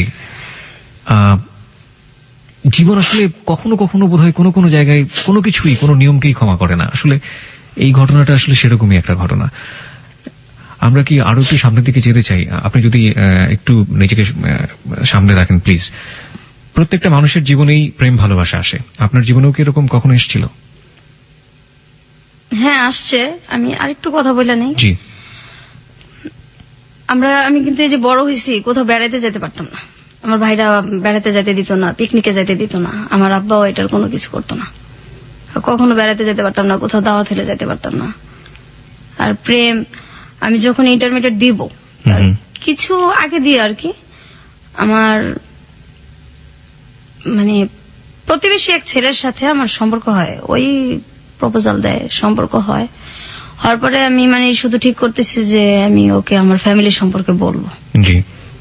তো যখনই বলি তখনই বলে তোমার ফ্যামিলি দিয়ে বা তোমার কোনো অতীত দিয়ে আমার দরকার নেই, আমার ওগুলি দিয়ে কোনো কিছু দরকার নেই। ও তখন অনার্সে পড়ে। আচ্ছা। তা আমি আমার ফ্যামিলিতে জানাবো। ও অনেক গরিব ছিল, মানে আমাদের ফ্যামিলির তুলনায়। এখন আমার ফ্যামিলির ভিতরে কি এটা তো আর ও জানে না। জি। বাইরে থেকে তো মানে বড় লোকই। ও সবসময় বলতো যে আমি তোমার সাথে কোর্ট ম্যারেজ করবো, তোমার ফ্যামিলিতে বললে তো আমাকে বিয়ে দিবে না। পরে আমি বলছি না, আমি রাজি করাবো। তো আমার কিছু কথা আছে, এটা তুমি শোনো, তারপর ভালো লাগলে সম্পর্ক আগায়। বলছে না পরে। তো এই শুনে না যখনই বলতে চাই যে আমার একটু টাচ দেই, কিন্তু ওই যে জিনিসগুলি, ওগুলি সুযোগটা হয় না। আর আমিও মানে বলার যে ইয়াটা মনের, ওইটাও আমি সঞ্চয় ওই তখন সাহসটাও পাই না। যে মানে আমি তো একা, যদি ও চলে যায় তো আমি তো এরপরে তো একদমই একা হয়ে যাব। কত বছরের সম্পর্ক ছিল ওর সাথে? 2 বছর। ওকে। তারপর একটা সময় আমার মানে তখন আমার আব্বা তো মানে পড়াবেও না, বিয়েও দিবে না। তারপর ওরে আমি মানে ওই সময়টায় ওর সাথে যখন আমার সম্পর্কটা প্রায় 2 বছর কাছাকাছি, ওরও মানে অনার্স শেষ হয়ে আসছে, শেষই পরীক্ষা দিছে অনার্স, তখন ওকে আমি বলছি যে তোর সাথে কিছু কথা আছে, আজকে আমার কথা শুনতেই হবে। তা বলছে ঠিক আছে শুনবো। ওই সময় আমার একটা ভাই মানে যে কোনো কারণবশত আর কি একটু জেলখানায় যায় আর কি। ওই ভাইটার আমরা কখনো দেখতে পাই না, ওই তো সেম ভাই আমার, ওই ভাইরাই। ওইটা নিয়ে আমার কোনো মাথা ব্যথাও নাই, কিন্তু এটাও ও জানে আর কি, আমাদের একই এলাকায় যেহেতু ও জানে। জানার পরে তো আমি বলছি যে এই জিনিসটা নিয়েও কথা বলবো আর আমার ফ্যামিলি সম্পর্কে কথা বলবো। আর ও ঠিক করছে, ওর বাবা মাকে পাঠাবে আমাদের বাসায়। ফ্যামিলি সম্পর্কে কথা বলবেন মানে আপনি যে ভায়োলেন্সের শিকার হয়েছেন আপনার ভাইদের দ্বারা লম্বা একটা সময়, এটা আপনি বলতে চাচ্ছিলেন? এটা আমি বলতে চাইতেছি, কিন্তু আপনি সুযোগ পাচ্ছিলেন না। আমি সুযোগ পাচ্ছি না, আর ও শুনতে চাইতেছে না। আর দেখা তো আমি 4 মাস 5 মাস পর করতাম, এত মানে তাড়াতাড়ি দেখা করতাম না। তারপর মানে ওকে আমি একদিন, আর আমি দেখাও করতাম ওর সাথে, যে জায়গায় আমি বলতাম ওই জায়গায়। ওর ইচ্ছা মতো আমি দেখা করতাম না, কারণ আমি তো ছেলেদের বিশ্বাসই করি না। আর ওর সাথে সম্পর্কটা আমার সহজে হয় না, অনেকদিনই লাগছে। তারপর ওকে আমি বলছি যে তুমি যে মানে আমার কথা শোনো না, এখন আমি আমার মানে একটা কথা বলবো, তারপর তুমি দেখো কি করবা। আর ওই সময় কিন্তু এই যে আমার অনেক বিয়ের প্রপোজাল আসতো, আমি শুধু ওর জন্য সব বাদ দিছি। অনেক ভালো ভালো ছেলের প্রপোজাল আসতো, ওর জন্য সব বাদ দিছি। আমার ভাবিকে দিয়ে আমি বললেই রাখছি আমার ভাবিকে যে আমি এরকম একটা ছেলের পছন্দ করি। আমার ভাবিকে দেখাইছি, আমার ছোট বোনকে দেখাইছি, আমার মানে 2 ভাবিকেই দেখাইছি। তারপর আমার বড় ভাবি মেয়ে দেখছে বেশি, বলছে না অসুবিধা নাই, শিক্ষিত আছে, গরিব দেখে কি হয়েছে, আমরা একটা কিছু করে দেবো না। আর এভাবে আপনি কতদিন বাঁচবেন, এভাবে তো বাঁচা যায় না, বের তো হইতে হবে।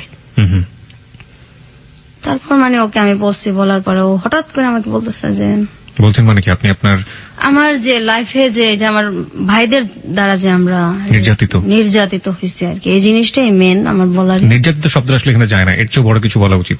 আমরা ঠিক জানি না শব্দটা আসলে কি হবে। ওকে, আপনি রেপের ঘটনাগুলো আপনি তাকে খুলে বলেছেন, এবং আপনার সহ আপনার বোনেরও ব্যাপারটা আপনি বলেছেন। পুরো ফ্যামিলিটার সম্পর্কে আমি ওরা টাচ দিছি যে বাইরে থেকে তো তুমি দেখো, এই তো বিয়ে হইলে কিন্তু আমার এটা না বললে তোমার এখনই আমি বলি, যাতে আমি তো এটা কখনো না কখন বলবোই, তোমার কাছে তো এটা আমি গোপন রাখবো না, যার সাথে আমার বিয়ে হোক। তো এই হইলো। হুম হুম। তা আমি যে ওর জন্য যে ছেলেগুলিকে মানে বিয়ে করি নাই, হুম হুম। যখন আমার বিয়ের প্রপোজাল আসছে এটাও জানে, এবং ও দু একটাকে দেখছো। ওই সময় ও আমার বলতেছে, দেখো আসলে আমি তো তোমার ভালোবাসি নাই, আমি তো একটা মেয়েকে ভালোবাসতাম।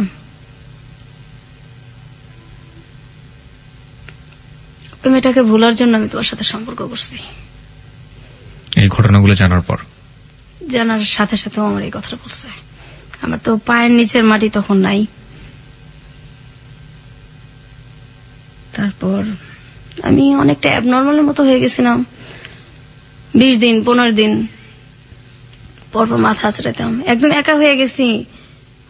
কোথাও কেউ নিত না, বা মনটা ফ্রেশ করার জন্য কেউ নিত না। তারপর হঠাৎ করে আমার এখন যার সাথে বিয়ে হয়েছে আর কি, এর অনেক বছর পরেই, প্রায় 5-6 বছর পরে, 7-8 বছর পরে, আমি মানে এই যে আমি কষ্টটা করলাম, আমার আব্বা আমাকে আর পড়ায়ও না। আমি তো তখন ইন্টার এক সাবজেক্ট খারাপ করে আর দেওয়া হইলো না, আর ওর সাথে এটা হইলো। তারে প্রায় 1 বছরের মতো আমি একদম চুপচাপ। আমার মানে আমি কি করব, কোথায় যাব, মানে কষ্ট আর সহ্যই করতে পারতেছিলাম না। আবার ছেলেটা এরকম করছে আমার সাথে। ও কি পরে বিয়ে করে ফেলে সঙ্গে সঙ্গে? না, আর অনেক পরে করে। আর পরে যোগাযোগ করেনি আপনার সাথে? না, কখনোই না। এবং আপনার ভাইরা যে এই আপনি যখন খুলে বললেন যে আপনার ভাইরা আপনাকে এই ধরনের আচরণ করেছে আপনার জি। সঙ্গে, ওর এই ব্যাপার নিয়ে আর কোনো কথাই বলেনি? কোনো কিছু কোনো জিজ্ঞেস? কথাই বলে না। ও বলছে আমি আসলে একটা মেয়েকে ভালোবাসতাম, ওকে ভুলার জন্য আমি তোমার সাথে সম্পর্ক করছি। এর পরের ঘটনাগুলো আমরা জানবো শ্রোতা যারা শুনছেন। এবং আজকে বিথির বর আমাদের সাথে উপস্থিত আছেন। বিথির বরের কাছেও আমাদের কিছু প্রশ্ন আছে, আমরা সেই প্রশ্নগুলোর উত্তর তার কাছ থেকে খোঁজার চেষ্টা করবো। তবে তার আগে সংবাদের বিরতি আছে, সংবাদের পরপরই ফিরে আসছি। খুব ছোট্ট একটা বিরতি। আর একবার মনে করে দিচ্ছি, আপনি শুনছেন hello 8920 ABC radio FM 89.2 Kibria আপনার সঙ্গে আছে। আশা করছি সাথেই থাকবেন।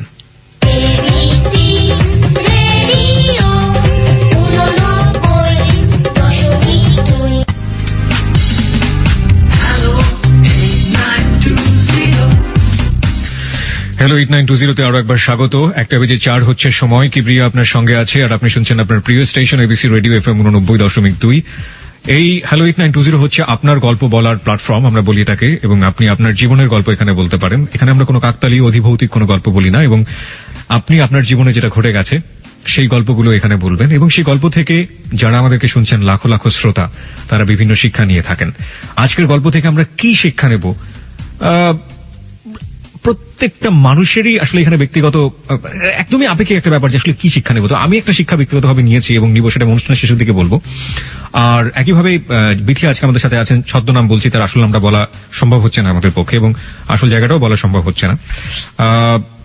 সে কি শিক্ষা নিয়েছে তার ছেলেমেয়েদের ক্ষেত্রে, সেটাও আমরা জিজ্ঞেস করব। আর এই ফাঁকে আপনাকে আরেকবার একটু মনে করিয়ে দিতে চাই, আমাদের অনুষ্ঠানে আপনি অংশগ্রহণ করতে পারেন। 24 ঘন্টা একটি নাম্বার খোলা রয়েছে আপনার জন্য, 91156668। আবারও বলছি 91156668।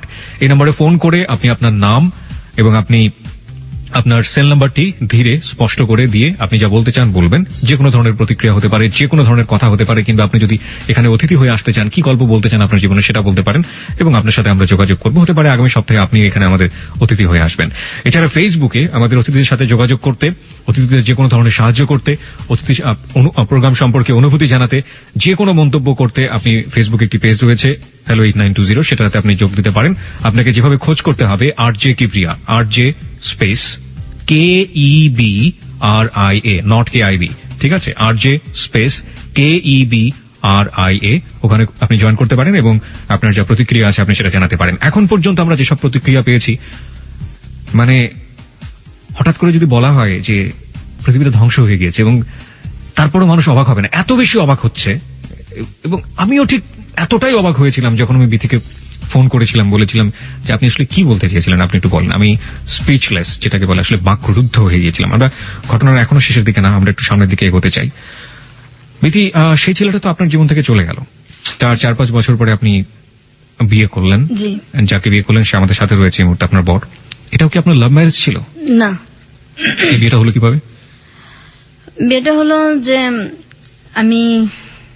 আমাদের মানে ও হচ্ছে আমার দুঃসম্পর্কের আর কি এক আত্মীয়র ছেলে, এক দুঃসম্পর্কের এক খালার ছেলে আর কি। তো আমরা যখন ওদের সাথে আমাদের কোনো সম্পর্কই নাই, আচ্ছা যেন খুব ছোট 5-6 পড়ি, তখন সম্ভবত ওদের বাড়িতে আর কি সম্ভবত না একবার গেছি আমি আর আমার মানে বড় ভাইয়ের মেয়ে। তখন আমার বড় ভাই তো খুব ছোটবেলা বিয়ে করে ফেলছিল, ওটা বলা হয় নাই। তো ওর মেয়েটা আর আমাদের কিন্তু মানে বয়সের বেশি পার্থক্য না। আচ্ছা তারপর যাই হোক ওই ভাস্তিটা আর আমার ভাস্তিটা তখন খুব ছোট, মানে ও কোলেই নেই এরকম আর কি। ওরা নিয়ে গেছি, যাওয়ার পর তো ওই সময় ও সম্ভবত 9-এ পড়ে, 9-এ কি 8-এ পড়ে। ওই সময় গেছি, যার পর এই আর কখনো যাওয়া আসা দেখা সাক্ষাৎ হয়নি? না না, ওরাও কখনো আসে নাই, আমরাও কখনো যাই নাই। হুম হুম তো ও নাকি ওই সময় দেখে আমাকে ভাল লাগছে, ওই 9-এ পড়া অবস্থায় আর কি, ওইটা সে মনে রাখছে আর কি। তো এর মধ্যে হয় কি, আমি মানে আমাদের গ্রামে যাই একদিন বেড়াতে, যাওয়ার পর আমার যে মানে চাচাতো মামা, ওটা সম্পর্কে ওরও মামা হয়। তো ওই মামা আমাকে আর কি বলতেছে যে তোমাকে মুখ আর কি আত্মীয়র ওই মানে ওর পরিচয়টা দিছে। আমি তো চিনি না, কারণ আমি ছোটবেলায় একবার গেছি। জি তাহলে তো আমাকে খুঁজে কেন, সে কি জানি এমনি জিজ্ঞাসা করলো। আমার মাথায় তো আর কিছু আসে নাই, কারণ আমি তো তারে চিনিই না, ছোটবেলায় একবার দেখছি, ওটা তার মনেই নাই। তারপর হঠাৎ করে একদিন আর কি উনি ফোন দেয় আমারে যে আপনার নাম কি? হ্যাঁ আমার নাম এই। ওরা আমার নাম বলার পরে আমি চিনতে পারি যে আপনার সাথে আমার কিছু কথা আছে। যে বলেন। না আমি তো কথা আসলে ফোনে বলবো না, আপনার সাথে আমি দেখা করবো। আমি দেখতে এত খারাপ, আপনি আমার সম্পর্কে ভাই হন তো এমনি থাক না, কারণ আমি তো আপন ভাই দিয়ে ঘৃণা করি, আর কিসের খালাতো ভাই কিসের কি ভাই শব্দই আমার কাছে নাই, তো আপনি আমার সাথে কেন দেখা করবেন? সে একটু কাজ আছে আমি দেখা করবো না আর কি। তারপর অনেক দিন আমাকে মানে অনেক দিন ফোন করছে, প্রায় 2 মাসে ফোন করার পরে, খুব রিকোয়েস্ট করার পরে তারপর আমি ঠিক আছে আমি দেখা করবো আপনার সাথে। তারপর আমি দেখা করছি, করার পর উনি বলছে যে আমি আসলে আপনাকে তো সেই ছোটবেলা দেখছি, তো আমি তখন থেকে ঠিক করে রাখছি আমি বিয়ে করলে আপনাকে করবো। বলছে না আমাদের ভাই বিয়ে করা যাবে না, আমি বিয়েটা করবো না, কারণ বিয়ের শব্দটাও ঘৃণা করি। ছোটবেলা ওই যে আমার একবার বিয়ের ইয়েটা হয়েছে, তারপর থেকে বিয়ের শব্দটাও ঘৃণা করি, আর আমি এগুলির মধ্যে নাই, আর বিয়েটা করবো না। আর আমার আব্বা তো মানে বিয়ের টাকা খরচ হবে, বিয়ের মধ্যেও নাই, আর আমার তো তখন মানে বিয়ের না, আমার তখন আমি কাঁদতেছি যে আমি পড়বো, পড়াশোনা করবো। হ্যাঁ আমার যে পড়া গ্যাপ গেছে, আমার যে একটু বয়সটা বাড়ছে, ওইটা আমার কিচ্ছু যায় আসে না, লজ্জাও লাগে না। আমি মেন হলে আমি পড়বো, তখন আমি পড়ার জন্য কাঁদতেছি যে কেউ যদি আমার সাহায্য করে তখন আমি পড়বো। তেমন যে আপনি যদি পড়তে চান তা ঠিক আছে আমি পড়াবো, কিন্তু আমি আপনাকে বিয়ে করবো। ঠিক আছে আপনি বিয়ে করবেন, আমি তো বিয়েটা করবো না, এরকম কথাটা তো বলে চলে আসি, আর কথা হয় না। তো উনি আমার অনেকদিন ফোন দেয়, ফোন দিতে থাকে। এক পর্যায়ে আমি আমার ফোনটা মানে সিমটা আমি চেঞ্জ করে ফেলি। আমার ওই মামা তো আমার মানে আমার গ্রামে আমার ওই মামা আমার ফোন নাম্বার গুলি তো সবসময় নিত, ওনার সাথে আমার সবসময় কথা হতো। ওনার আমি বলছি যে আপনি ওনাকে কিন্তু কখন আমার নাম্বারটা দিবেন না। জি তখন আমার ওই মামা ওরে কি করে, আমার মামার আবার ও খুব ইয়ে করে বলে বোঝায়, তারপর ফোন নাম্বারটা দেয়। দেওয়ার পরে ও বলতেছে, খুব কান্নাকাটি করছে, আপনি ফোন চেঞ্জ মানে সিমটা চেঞ্জ করলেন, আমার তো আপনার সাথে কথা ছিল, আপনি এরকম করেন না। পরে আমি দেখেন আমি বিয়ে করবো না। অনেক রিকোয়েস্টের পরে তখন আমি বলছি যে আমি এরকম একটা মেয়ে, আমি আপনার বিয়ের যোগ্য না। তো বলছে আমি আপনার যোগ্য না, কারণ আমাদের দিক থেকে আর্থিক অবস্থায় ওরা মোটামুটি একটু কম আর কি, আর আমি যে ধরনের ছেলে পছন্দ করি আপনি সেটার মধ্যেও পড়েন না, আমি বিয়ে করবো না। আমি বিয়ে যদি করি আমার যেমন পছন্দ এমন করবো না, আমি করবো না। আবার এদিক দিয়ে মানে খুব চিন্তা করতেছি যে যদি সে আমার সত্যি পছন্দই করে, বিয়ে করতেই চায়, তাহলে আমার এটা শোনার পরে যদি সে ভাল লাগে তাহলে আমি চিন্তা করে দেখবো। আচ্ছা, কারণ আমিও এইভাবে আর বাঁচতে পারতেছিলাম না, আমার আর এইভাবে বাঁচা সম্ভব না। আমি এর মাঝে একবার এন্ডিল 2 বার মুখে নিয়ে আমি ফালাই দিছি, একবার ছোটবেলা আবার বড় হইয়া আত্মহত্যা করতে গিয়েছিলেন। তারপর আমি মাঝখানে আমি কিন্তু নেশাও করতাম, এটাও আমার বলা হয় নাই। আচ্ছা, কি নিতেন আপনি? আমি ফেন্সিডিল খাইতাম, আমার এক বান্ধবীর সাথে প্যাথেডিনও নিতাম। প্যাথেডিন পেতেন কোথায়? আমার ওই বান্ধবী নিয়ে আসতো। এগুলো নিতেন কেন? ভাল লাগতো না, বাসায় ভাল লাগতো না থাকতে। আচ্ছা, ও বলতো যে এগুলি খাইলে কষ্ট ভোলা যায়, তো ওর সাথে এটা আমার বলা হয় না, কথা প্রসঙ্গে আমি বলতেও চাই না এই জিনিসটা। এখন ঠিক আছে, পরিষ্কার হোক, সবকিছু পরিষ্কার হোক। হ্যাঁ, তারপর আমি যে এই যে বান্ধবীদের সাথে যখন ঘুরতে যেতাম, আমি তো চাইতাম না আমার বাসায় আসতাম, আমার ইচ্ছা করতাম আমি রাস্তায় পড়ে থাকি। আমার বাসাটা আমার দোজকের চাইতেও খারাপ লাগতো, রাস্তায় পড়ে থাকি, আমার বাসায় ভালো লাগতো না।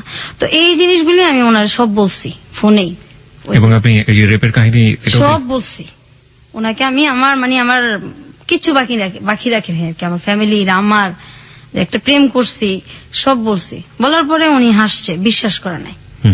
বলছে না এগুলি কি মানে তুমি হয় না। আমাকে বিয়ে করতে চাও না সেজন্য এগুলো হ্যাঁ, বলছো? তুমি আসলে রাজি না তো, এর জন্য এরকম করো, তোমার এগুলি কিছু আমার যায় আসে না, আমি তোমার বিয়ে করবো। পরে বলছি না এগুলি সব সত্যি। তারপর যখন আমি খুব কান্নাকাটি করছি তখন উনি আর কি বিশ্বাস করছে এক পর্যায়ে। করার পরে বলছে যে এগুলি আমার কোনো কিছু যায় আসে না, আমার তোমার ভালো লাগছে, আমি বিয়ে করবো, বাস করবো। তা আমার বাড়ির কেউ রাজি না, আমি বাসায় এটা জানাইছি ব্যাপারটা, আমার বাসায় কেউ রাজি না। আমার ভাবি, দুই ভাবি তো আমার মানে আমার মায়ের ভালোবাসা আমার দুই ভাবির কাছ থেকে আমরা পাইছি। আচ্ছা। মা বলতে আমার ওই দুই ভাবি। অনেক যদি রাগারাগিও করি, মানুষ তো বাবা মাকে এটা মানে বাবা মায়ের সাথে বুঝায়। জি। তা আমার ভাবিদের সাথে রাগারাগি করলেও তারা কখনো আমাদের সাথে রাগ করে থাকে না। আমার দুই ভাবি আমাদের রাগ কষ্ট সব বুঝে এবং বুকে আবার তুইলেই নাই, ভাবিরেই নাই। তারপর আমার ভাবিদেরকে আমি বুঝাইছি যে এইভাবে কতদিন আমি বাঁচবো, আমার এইভাবে বাঁচাও সম্ভব না। এই ছেলেটা এরকম, সবাই বলতেছে যে ছেলেটা পড়াশোনা বেশি করে নাই, আবার আমাদের সাথে আর্থিক দিক দিয়েও যায় না, এটা কিভাবে হইব। ফার্স্ট দেখেন এইভাবে আমি তো আর থাকবো না। আর ওর ছেলেটা আমার এত মানে চাইতেছে, তো কেউ রাজি না, কাউরে মানে আমি বাসার কনভিন্স করতে পারতেছিলাম না। তারপর এক পর্যায়ে ও আমার কিভাবে জানে আমার বড় বোনের হাজবেন্ডের ফোন নাম্বার নেয়, উনি ওনার সাথে মানে খুব যোগাযোগ করার পরে উনি আমার আব্বাকে আর কি খুব রিকোয়েস্ট করে, উনি ওর সাথে দেখা করছে, কথা বলছে, বলছে যে ছেলেটা যেমনই হোক, ছেলেটা ভালো, আপনি দিয়ে দেন, বিয়ে দিয়ে দেন। আর এদিকে আমিও আমার মানে বাসায় বলছি। তারপরে এক পর্যায়ে বিয়েটা হয়। তো বিয়ে হওয়ার পরেও মানে আমি ওদের বাসায় অনেক কষ্টে ছিলাম, এখন তো একটু আলাদা হয়েছি। ওর মা আর বোনের, ওর বাবা নাই। আচ্ছা, আমি এই প্রসঙ্গে আসতে চাই, আমি একটু আপনার বরের কাছে যেতে চাই। আপনি অনেকক্ষণ ধরে বসে শুনছেন এবং মাঝে মাঝে চোখ মুছছিলেন ওর, আপনার ওয়াইফ যখন কাঁদছিল। আপনি যে এই যে ওর ব্যাপারগুলো জানলেন এবং জানার পরেও আপনি ওকে বিয়ে করেছেন, সাধারণত এরকম হয় না, যেমন যাকে সে 2 বছর ধরে লাভ করেছে এবং সেই ছেলেটাও জীবন থেকে চলে গেছে এটা শোনার পরে, এবং কোনো প্রশ্নও করে নাই যে আসলে কি, জাস্ট কেটে পড়ার জন্য সে বলেছে অন্য একটা ছেলেকে মেয়ে লাভ করেছে। তো আপনি কেন তাকে বিয়ে করলেন? আমি করলাম তার কারণ হচ্ছে আমি আসলে তাকে ভালোবাসি, ছোটবেলা থেকে দেখছিলাম একবার, তারপর থেকে আমার মনের মধ্যে ওর জন্য একটা জায়গায় তৈরি হয়েছে। তো যে কথাগুলো ও আপনাকে বলছে, আপনি যখন মানে প্রথম যখন ও কথাগুলো আমাকে বলছে, আমি তো বিশ্বাস করতে পারিনি। এটা বিশ্বাস করার কথা না, জি, কারণ বাবা মা এরকম হয় বা ভাইরা এরকম করতে পারে, এটা তো ভাবাই যায় না। আমি প্রথমে শুনে তো প্রথমে এটা আমি ওইভাবে নেই না, আমি প্রথম ভাবতে পারছি যে ও আমাকে পছন্দ করে না, বিয়ে করতে চাচ্ছে না, এই জন্য হয়তো আমাকে মিথ্যা কথা বলতেছে।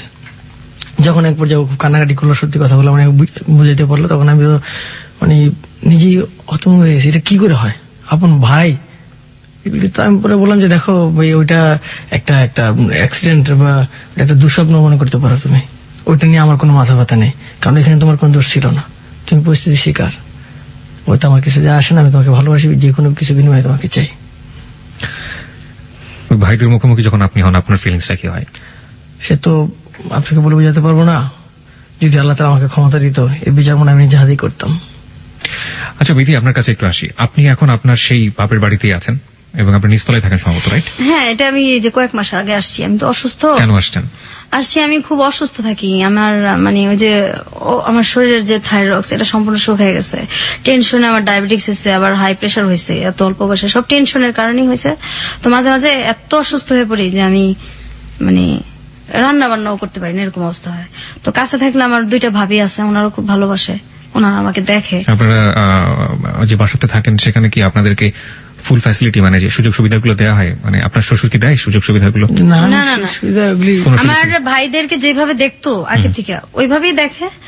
আর আমি তো এই বাসাটা যে ভাড়া নিছি, আমাকে ভাড়াও দিবেন আমার বাবা। মানে আপনাকে ভাড়া দিতে হয় নিজের বাড়ি? অবশ্যই, আমার ভাইরা থাকে 2 ফ্ল্যাট নিয়ে, ভাইরা 2টাও থাকে, তারা কারেন্টের বিলও দেয় না বা ভাড়া তো প্রশ্নই আসে না, যেখানে বিলটাই তাদের কাছ থেকে নেওয়া হয় না, কিন্তু আমার কাছ থেকে সবই নেওয়া হয়। এবং আমি যে ভাড়াটা নিছি এটা অনেক রিকোয়েস্ট করে নিছি, আমার আব্বা আমাকে এখানে ভাড়াও দিবে না, আমি খুব রিকোয়েস্ট করে খুব কান্নাকাটি করে তারপর ভাড়াটা নিছি, আমাকে দিবে না এখানে ভাড়া। আর আমার ভাইরা তো বলছে অনেক আগে যে মানে আমি একদিন বলছিলাম যে ওদেরকে দিলে আমাদেরকে দিবেন না, এখন তো আমরা বড় হয়েছি, এত কষ্ট এখনো দেন, আপনিও তো একসময় মারা যাবেন। আমার ভাইরা বলছে যে এই চোখ 2টা উঠায় ফেলবো আর তাই না ছাদের মধ্যে রোদ্রে দিয়ে রাখবো, এই বাসার তুই কে, কোনো কথা বলতে পারবি না এই বাসায়, আর এই বাসার তোরে আর মানে আর আমার ছোট বোনটারে কিছু দেওয়া হবো না, কে তোরা কে এই বাসার, আমার আব্বার সামনেই বলছে। আরে আমার আব্বার সামনে এটা তো নতুন কিছু না, আগে থেকে তো এর চেয়ে তো অনেক কিছুই হয়েছে। আপনি এখন আগের চেয়ে অনেক স্বাবলম্বী বলতে পারি, কারণ আপনার হাজবেন্ড আছে যে সবকিছু জানে, আপনাকে লাভ করে, আপনার হাজবেন্ড রোজগার করে, তার রোজগারের পাশে আপনাদের সংসার চলে, সুতরাং আপনি আপনার বাবার উপর ডিপেন্ডেন্ট না। অবশ্যই। এখন যদি আপনাকে বলা হয় যে আপনি আইনের দ্বারস্থ হন এবং আইনের দ্বারস্থ হয়ে আপনার যে অধিকার সেটা আপনি আদায় করে নেন, আপনি সেটা করবেন? না, আমি করতে পারবো না, কারণ তাহলে আমার যে ভাইরা এই সমস্ত কাজগুলি করছে তারা মোটামুটি ভালো ফর্মে আছে, তো আমার হাজবেন্ডকে হয় মারে ফেলবে, না হয় আমাকে মারে ফেলবে, আমি থাকতে পারবো না, বাঁচতেও পারবো না। এবং আমি যেখানে আসছি এটা যদি জানাজানি হয় তাহলে যে আমার কি হবে আমি চিন্তাই করতে পারি না। এই রিস্কটা আপনি কেন নিলেন? আপনি কেন এত বড় জানার পরেও আপনি কেন রেডিওতে এসে লাখ লাখ মানুষের সামনে আপনি আপনার জীবনের কাহিনী বললেন? আমি মেন আসছি আমার ছোট বোনটার জন্য, যে আসলে একসাথে বড় হয়েছি, ওর কথাগুলি রেজিস্টার না আনলে আমারটাও চলে আসে, এই কারণে হয়তো আমার গুলিও বলা হয়ে গেছে। আমার ছোট বোনটার জন্য আসছি, আমার ছোট বোনটার জন্য আমি অনেক জায়গায় গেছি, ওর চিকিৎসাটা হোক। ও যে মানুষ এটা তো ভুলেই গেছে, যে ও যে মানুষ, ওর যে বাঁচার অধিকার আছে, ও তো মানুষ। তো ওর জন্য মানে যদি কেউ ওর চিকিৎসার জন্য সাহায্য করে, বা ওর যে কষ্টটা, আমার যে কষ্টটা, এটা মানুষ জানুক। আর আপনি যেভাবে মানুষের ধৈর্য সহকারে যে কথাগুলি শুনেন, আমি তো আমার হাজবেন্ড ছাড়া কাউকে এগুলি বলতে পারি নাই, আর আমার ভাবিরা ছাড়া। তো আপনার কথা শুনে আমার খুব ভালো লাগছে, আমি চিন্তাও করি নাই যে আমি মানে কেন যাব, কি করব, আমার ভালো লাগছে, আমি চলে আসছি। কিন্তু যখন আমি জানিয়েছি যে আমি আসবো, তখন আমি চিন্তা করছি, আমি যে দিলাম আমি কথা বলতে পারবো, আর বলার পর আমার কি হবে, এই চিন্তাটা আমি পরে করছি। তো এখন আমি আমার মেন আমার বোনটার জন্য আসছি। আর আমার মানে মানুষ তো সবাই প্রেমের কথা বলে, যে পরিবারে যে কি মানুষ যে কি কষ্ট নিয়ে বাইচে আছি, আমরা এখনো বাঁচতেছি। আমি এখনো কিবরিয়া ভাই ঘুমাইতে পারি না, এত বড় হয়েছি। দিনের বেলা আমার হাজবেন্ডকে জিজ্ঞাসা করেন, আপনি কখনো ঘুমাই না, রাত্রেও আমি 4টা পর্যন্ত প্রত্যেকদিন সজাগ থাকি, 4টা 3:30। আমার মানে কোন শব্দ পড়লেই মনে হয় আমার ভাই বোধহয় আসলো, এই বোধহয় আমার গায়ে হাত দিল। আমি এখনো ঘুমাইতে পারি না, আমি এখনো ঘুমাই না। আমি ক্লাস 7 এর পরের থেকে আমি কোনোদিন দিনে ঘুমাই নাই, রাত্রেও আমি ঘুমাই না। রাত্রে আমার 2:30 3টা, আর আমার বোন তো ঘুমাই না। আমার বোন সারা রাত বসে থাকে, সারা রাত কান্নাকাটি করে। এই যে এত নামাজ চেষ্টা করি পড়তে, আল্লাহর কাছে এত কান্নাকাটি করি যে কত মানুষের বিচার হয়, এদেরও বিচার হয় না, আমার বোনটারও লাইফটা চেঞ্জ হয় না। আমি আমার বোনটার আমার কষ্টটা, সবাই প্রেমের কথাই বলে, আসলে যে বাবা মা যে কত নির্মম হয়, ভাইরা কত নির্মম হয়, আমি শুধু এইটাই বলার জন্য এখানে আসা। আর আমার বোনটা যে অসুস্থ, কেউ যদি সহযোগিতা করে আমার বোনটার জীবন হয়তো চেঞ্জ হইতেও পারে। আজকের এই গল্প শুনে আমাদের শ্রোতারা কি শিখবে সেটা একেবারেই তাদের ব্যক্তিগত ব্যাপার। তবে একটা প্রশ্ন আপনার কাছে আমার আছে, এবং সেই প্রশ্নের উত্তরটা আপনার কাছে আসলে আমার মনে হয় সেটা তাদের জন্য অনেকখানি সহজ হয়ে যাবে ব্যাপারটা, শেখার ব্যাপারটা। আপনারা এখন পর্যন্ত নিঃসন্তান দম্পতি, জি, আপনাদের সন্তান হয়নি, এবং নিশ্চয়ই ভবিষ্যতে পরিকল্পনা রয়েছে আপনাদের সন্তান হবে, ফুটফুটে সন্তান হবে। আপনার পরিবারে আপনি ছেলে মেয়েকে কিভাবে মানুষ করবেন? আসলে আমরা তো বাচ্চা নিতেছি না, আমি অসুস্থ বিধায় খুব অসুস্থ থাকি। আর আমার থাইরক্সের সমস্যা আছে যেহেতু, এই কারণে আবার ডায়াবেটিক্স আছে। আমি তো নিজেই অসুস্থ, বাচ্চাটা আমি কিভাবে পালবো, আমার মা নাই। তো তারপরে বাচ্চাটা নেওয়া যায়, আমি নিতেছি না, অসুস্থ। আর যখন আমি আরেকটু সুস্থ হব তখন যদি বাচ্চা নেই, আমার বাচ্চা আমি তো এভাবে মানুষ করবো না। আমি আমার আর্থিক অবস্থা যেমনই থাকুক, কিন্তু আমার বাচ্চাকে আমি বুঝতে দিব না যে ভালোবাসার অভাব। এটা তো একটা দিক। একটা হচ্ছে ধরুন আপনার পরিবারে একটা ছেলে থাকলো এবং একটা মেয়ে, একদম সমানভাবে দেখবো। আর আমার ছেলে এরকম ভাবে আমি বড় করবো, সে যে কুদৃষ্টিতে তাকাবে এর প্রশ্নই আসে না। আর যদি সে করে এরকম, তার ক্যারেক্টার যদি এরকম হয়, আমি বাড়ি থেকে বের করে দিব। This track was downloaded from FusionBD.com. আমি একদম বাড়ি থেকে বের করে দিব, তার কোনো পরিচয় আমি কখনো দিব না। গল্পটা এখানেই শেষ। আপনাদের দুজনকে অনেক অনেক ধন্যবাদ। আপনাকেও ধন্যবাদ। আমি শুধু একটা জিনিস এখানে মেসেজটা দিতে চেয়েছিলাম, যে আসলে কি করা উচিত। যারা অন্যায় করে, যারা অন্যায় করবে, তা সে যেই হোক না কেন, যেই হোক না কেন, নিজের সম্পর্কের হোক বা যেই হোক না কেন, অন্যায়ের বিচারটা যেন সেখান থেকে হয়।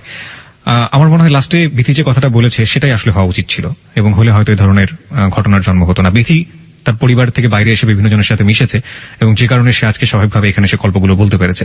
কিন্তু বিথির যে বোনটি এসে আমাদের এখানে গল্প বলতে পারেনি, সে হচ্ছে রিয়েল ভিক্টিমাইজ, আমরা যেটাকে বলি, যে এত বড় সাইকোলজিক্যাল পেশেন্ট হয়ে গিয়েছে, এবং যার সুস্থতার জন্য আসলে আমাদের যদি কিছু করার থাকে নিশ্চয়ই আমরা সেই চেষ্টাটা যেন করি, আমাদের শ্রোতাদেরকে বলবো।